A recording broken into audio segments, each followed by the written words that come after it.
तो आज बहुत ही ज़्यादा डिसअपॉइंटिंग और बहुत ही निराशाजनक मैं कहूँगा कि नतीजा रहा। स्प्लिट्सविला 15 जो पिछले 3-4 महीने से एंटरटेन कर रहा है फैंस को, दर्शकों को, फाइनली आज उसका अंत हो गया। और देखिए हमें विनर मिले जशवंत और आकृति। लेकिन जो बात फैक्ट बनकर आई है सोशल मीडिया पर, वो कोई भी डिनाई नहीं कर सकता। ऑफ कोर्स दिग्विजय राठी असली विनर आप कह सकते हैं उन्हें, क्योंकि दिग्विजय ने बहुत ही ज़्यादा शानदार पूरी जर्नी उनकी रही है अगर हम पूरे जर्नी को देखें, और बड़ा ही ज़्यादा अनफॉर्चुनेट उनके साथ रहा। शोभित है मेरे साथ इसी पर चर्चा करने के लिए। शोभित, कैसा लग रहा है सबसे पहले तो दिग्विजय गेम से इतने अनफॉर्चुनेट तरीके से बाहर हुए? आई थिंक कोई भी इंसान जो कि टास्क परफॉर्मेंस या एक परफॉर्मर के नज़रिए से अगर देख रहा है और एनालाइज कर रहा है जो हुआ स्प्लिट्सविला X5 में, उन सब दर्शकों और उन सब व्यूअर्स को डेफिनेटली ये बहुत ही ज़्यादा डिसअपॉइंटिंग लगेगा। पर उस पर भी मैं एक चीज़ बोलना चाहता हूँ कि अगर हम टास्क की बात करें तो फिर हम रोडीज की बात नहीं कर रहे हैं, अभी हम स्प्लिट्सविला की बात कर रहे हैं, जहाँ पे डेफिनेटली कनेक्शन बहुत ज़्यादा इम्पॉर्टेंट है, पॉलिटिक्स भी बहुत ज़्यादा इम्पॉर्टेंट है और टास्क भी बहुत ज़्यादा इम्पॉर्टेंट है। तो जो कनेक्शन आपने पहले दिन से बना के रखा है, जिसके ऊपर आपको ट्रस्ट है कि वो आपको गेम में बीच में छोड़कर नहीं जाएगी, गेम में बीच में आपको छोड़कर नहीं जाएगी, जी हाँ, तो फिर उनके ऊपर आप चल सकते हो कि ये भाई किसी भी ट्विस्ट में या किसी भी मोड़ पर, किसी भी गेम पॉइंट में, क्रिएटिव पॉइंट ऑफ व्यू से अगर कोई भी ट्विस्ट आता है, जैसे कि मिस्चिफ बॉक्स एक बड़ा ट्विस्ट था स्प्लिट्सविला X5 में, तो आता है तो ये छोड़कर नहीं जाएगी और ये लास्ट तक, फिनाले के टास्क तक, अगर फिनाले तक जाते हैं तो बने रहते हैं। अब वहीं कहीं कनेक्शन का जो गेम था वो कहीं दिग्विजय के लिए उल्टा पड़ गया, क्योंकि उन्नति उनकी कनेक्शन थी, वो आइडल मैच थे और कहीं काफ़ी हद तक उन्होंने उन्नति को बचाया गेम में। ज़्यादा करके तो वो हमेशा अनसेफ साइड में ही रहती थी, उन्हें बचाते गए अपनी पावर यूज़ करके, पर कहीं वो पावर कम पड़ गई क्योंकि फिर उनका एविक्शन हो गया एक टास्क के बाद और वो एविक्ट हो गई, उनका एलिमिनेशन हो गया।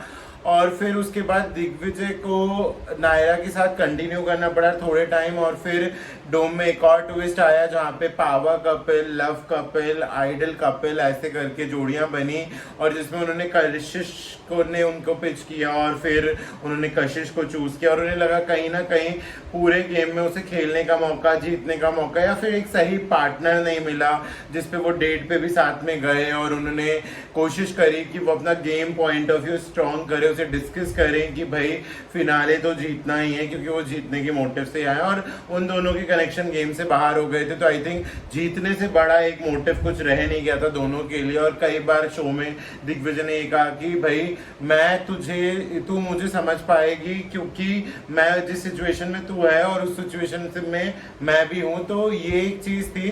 पर अब वो कनेक्शन कहीं कम पड़ा और उस वजह से अब वो साथ छूट गया, और ग्रैंड फिनाले में क्योंकि कनेक्शन ना होने की वजह से वो परफॉर्म नहीं कर पाए, क्योंकि कशिश ने चूज किया मनी ना की कनेक्शन और विनर का टाइटल। लेकिन ऐसा नहीं लगता है कि ये तो मतलब ऐसा लग ही रहा था, क्योंकि आपकी जोड़ी तो बस कुछ ही दिन पहले ही बनी है। मतलब हमें तो दिखाया गया कि 2-3 हफ्ते तक दोनों ने टास्क परफॉर्म किया, बट 2-3 दिन पहले ही उनका एक पेयर बना था, उस जो मिस्चिफ आया था सबसे बड़ा, और उसमें सारी चीज़ें सफल हुई। ऐसा नहीं लगता है कि बहुत ही ज़्यादा एक रिस्क लिया था कशिश के साथ पेयर बनाकर? क्योंकि मुझे क्या ऐसा भी है कि अगर नायरा भी साथ में होती दिग्विजय के तो आज बात अलग होती, क्योंकि नायरा और दिग्विजय का जो एक पेयर बना था वो बहुत ही अच्छा टास्क भी कर रहा था, और वो बहुत ही अच्छे जब उनको एक आइडियल सिचुएशन में भी डाला गया था तो वो डेफिनेटली अच्छे डिसीजंस भी खुद के लिए ले पा रहे थे। तो क्या वो एक टर्निंग पॉइंट रहा गेम में जब नायरा और दिग्विजय का पेयर अलग हो गया?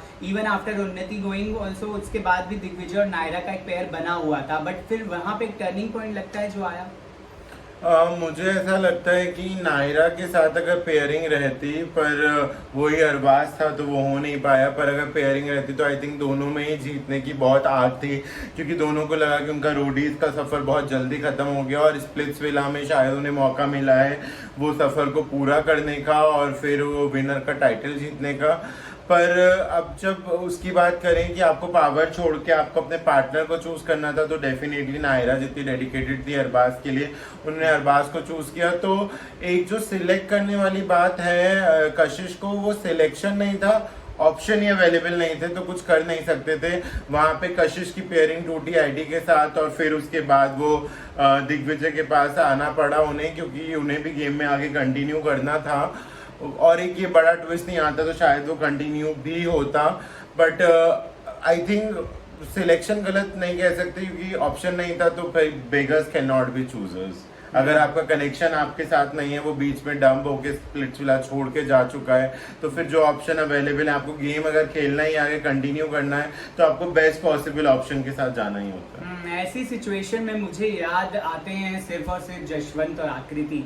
मतलब उनका पेयर ऐसा रहा जो डे 1 से लेकर लास्ट तक फिनाले खेला, और फिनाले में जीत भी गए, और स्प्लिट्सविला भी जीत गए। कॉन्ग्रेचुलेशंस टू देम और उनके फैंस को। लेकिन यहाँ पे बात थोड़ी सी कशिश के बारे में भी होनी चाहिए। मतलब ऐसा नहीं लगा कि कशिश ने बहुत जगह प्रिटेंड करने की चीजें कोशिश की। जब वो एडी के साथ थी, तो एडी ने बहुत सारी जगहों पर उन्हें ऐसा फील करवाया कि उनके लिए वो इम्पोर्टेंट नहीं है। इवन डम कराने की भी बात एडी ने बोली थी, लेकिन उसके बाद भी कशिश बहुत ही ज़्यादा सॉर्टेड थी, बहुत ही ज़्यादा ओके थी कि चलो ठीक है, एडी की तरफ से वो हुआ, लेकिन वो आगे बढ़ रही थी। लेकिन फिर जैसे ही उनके पास ये ऑप्शन आया कि वो एडी को छोड़कर पावर के साथ जा सकती हैं दिग्विजय के साथ, तो उन्होंने तुरंत वो ऑप्शन ले लिया। फिर उन्होंने तुरंत पैसों का भी ऑप्शन ले लिया, तो ज़्यादा अपॉर्चुनिटीज नहीं नजर आई यहाँ पर कशिश। और जबकि पहले जब उनको एडी को बेसिकली कन्फ्रंट करना चाहिए था, उन्होंने ढंग से उस टाइम पे वो नहीं किया जो उन्हें करना चाहिए। आई थिंक जब आईडी वाला इशू हुआ था, तो वो कन्फ्रंट कर रहा था। अगले बार जब वो आई थी, आईडी तो उन्हें अप्रोच नहीं किए थे, वो खुद ही उनके रूम में गई थी और उनसे डिस्कस करने की कोशिश करी थी। फिर वो सॉर्ट आउट हुआ, पर उन्हें एक चीज़ बोली थी कि I can forgive but I can not forget. तो जब मुझे भी गेम खेलने का मौका आएगा, तब मैं गेम खेलूंगी, और देखते हैं कि फिर मैंने माफ़ किया है कि नहीं किया है, वो उस टाइम पे पता चलेगा। पर जब उनके हाथ में वो पावर आई कि वो अपने कपल को छोड़ के कहीं आगे बढ़ सकती हैं, तो उन्होंने अपने कपल को गिव अप किया और दिग्विजय के संग आगे बढ़ी। तो आई थिंक उन्होंने गेम चूज किया, क्योंकि जब आईडी गेम को चूज कर रहे थे, तो फिर उन्होंने उस समय उस बात को जाने दिया सॉर्ट आउट करके, और उन्होंने कहा कि जब मेरे पास पावर आएगी, तब मैं दिखाऊंगी कि बदला कैसे लेना है और गेम कैसे खेलना है। और एग्जैक्टली वो उन्होंने किया। पर रहा सवाल अगर इस बात का कि उन्हें अपॉर्चुनिटीज बहुत ज्यादा मिली, तो I think later half of the show में जो कशिश थी, उनका थोड़ा ज्यादा फुटेज दिखना, काफी चीजों पे स्ट्रॉन्ग ओपिनियन रखना, ये सब चीजें थी। तो भाई क्रिएटिव्स के हिसाब से अगर देखा जाए, तो जो जितना ज्यादा इनपुट और वो देता है, अपने व्यू पॉइंट पे स्टैंड लेता है, वो उनके लिए कुछ उनके फेवर में ट्विस्ट रहते ही हैं। अब जैसे कि आकृति का केस देख लो कि वो एक बार बहुत डाउनफॉल में थी, ऑलमोस्ट वो वेला से निकलने वाली थी, पर मिस्चिफ बॉक्स ऐसा ट्विस्ट आया कि वो डंप होने के बाद भी सेव हो गई, सेव होकर बैठ गई। आई थिंक उसके बाद वो पावर में भी बैठ गई थी। तो वो ट्विस्ट एकदम से ऐसा आया कि बिल्कुल 180 डिग्रीज का ट्विस्ट आ गया उस समय, क्योंकि भाई वो उनका जो स्ट्रॉन्ग ओपिनियन शुरू से शो में जिस भी कंटेस्टेंट के लिए रहा, उन्होंने डोम सेशन हो, टास्क को हमेशा बोला है।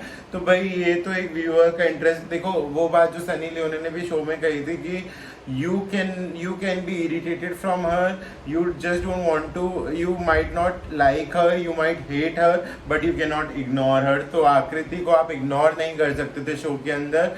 और आई थिंक कुछ क्वालिटी, अगर कुछ लोग ये बोले कि जशवंत और आकृति अनडिजर्विंग, नॉन डिजर्विंग विनर हैं, तो इस पे तो मैं ये कहना चाहूँगा कि भैया फर्स्ट डे का उनका कपल है, उनका डाउनफॉल हुआ, विला से वो जाने वाली थी, उनकी कैरेक्टर, उनकी पर्सनल लाइफ पे बहुत सारी चीज़ें बोली गई, उन्होंने उन चीज़ों को लिया। जशवंत कम बोले पर उनके साथ स्ट्रेंथ की तरह रहे, उन्होंने वो डाउनफॉल से वो हाई भी देखा साथ में ही।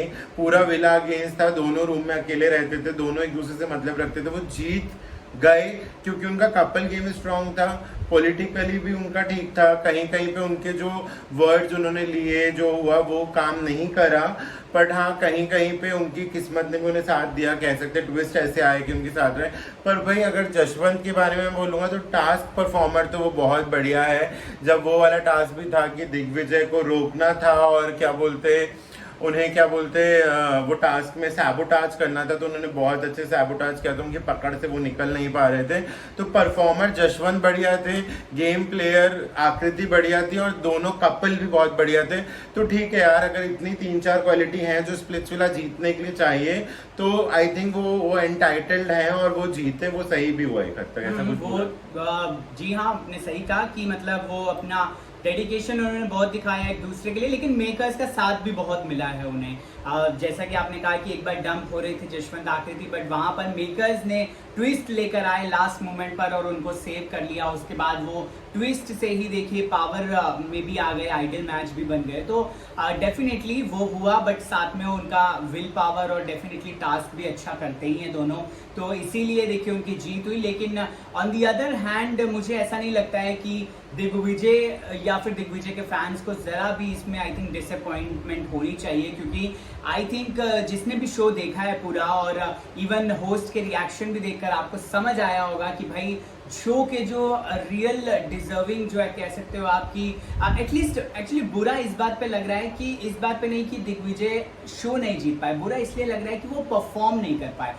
क्योंकि अगर वो फिनाले में परफॉर्म करते विद जशवंत और आकृति और तब अगर वो उनकी हार हो जाती तो देखिए वो बिल्कुल भी डिसअपॉइंटिंग नहीं रहता, क्योंकि परफॉर्मेंस दी है उन्होंने पूरे सीजन। और समटाइम्स एक टास्क में आपका लक भी होता है जो नहीं चलता किसी दिन, तो वहां पर अगर हार हो जाती तो कोई बात नहीं, कोई दिक्कत वाली बात नहीं थी। बट परफॉर्म ना करना वॉज अ बिग थिंग। और परफॉर्म क्यों नहीं किया? क्योंकि कशिश ने मनी चूज की, बस थोड़ी सी वो डिसअपॉइंटमेंट है दिग्विजय और उनके फैंस को। लेकिन मुझे लगता है कि बिग बॉस 18 में अगर दिग्विजय आते हैं तो शायद वो जो कमी है, वो जो स्प्लिट्सविला की ट्रॉफी रह गई, शायद वो बिग बॉस की ट्रॉफी में तब्दील हो सकती है।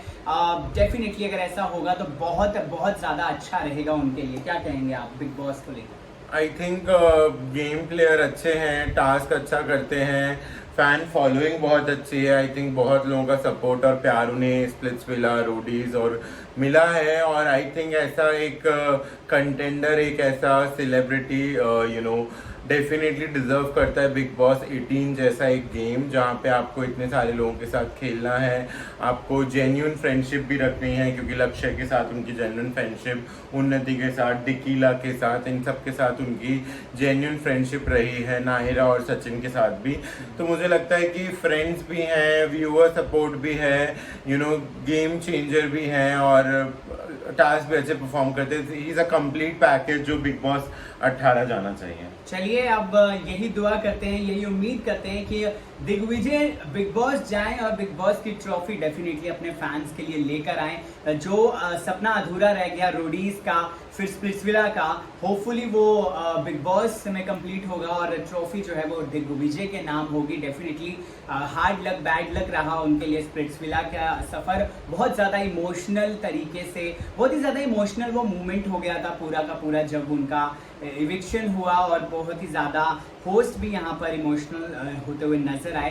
बट पहली बार दिग्विजय को रोते हुए भी देखा गया, मतलब पूरे शो के दौरान वो इतना नहीं रोए हैं और पहली बार उनके जो वो इमोशंस थे वो कंट्रोल नहीं कर पाए और सामने सामने से रो दिए। लेकिन ठीक है, अब वो बिग बॉस में हो सकता है कि डेफिनेटली जाएंगे तो बिग बॉस की ट्रॉफी अपने फैंस के लिए और अपने खुद के लिए वो लेकर आएंगे वहाँ से। बहरहाल इस वीडियो को लेकर आपकी क्या है राय, कमेंट सेक्शन में ज़रूर लिखकर बताइए।